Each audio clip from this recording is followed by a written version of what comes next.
শিলিগুড়ি মহকুমা পরিষদে মনোনয়নপত্র জমা দেন ফাঁসি দেওয়া বিধানসভা তৃণমূল কংগ্রেসের প্রার্থী রিনা এক্কা।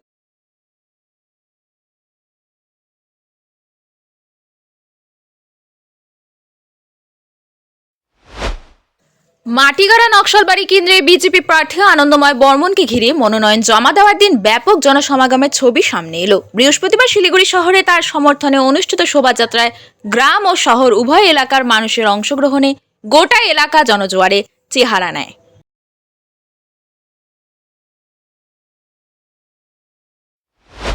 শিলিগুড়ি বিধানসভা কেন্দ্র থেকে বিজেপি প্রার্থী শঙ্কর ঘোষ আসন্ন নির্বাচনের আগে তার মনোনয়নপত্র জমা দিয়েছেন।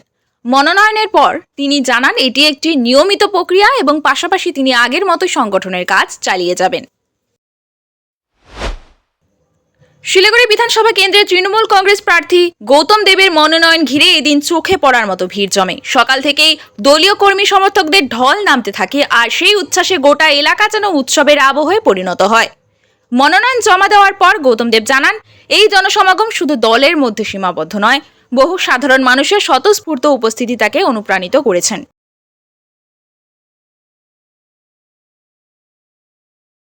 দেশের রাষ্ট্রপতি দ্রৌপদী মুর্মুকে যেভাবে অপমান করা হয়েছে, এবারের ভোটে বিজেপিকে জিতিয়ে তার বদলা নেবে আদিবাসী সমাজ। বক্তা ফাঁসি দেওয়া কেন্দ্রের বিজেপি প্রার্থী দুর্গা মুর্মু।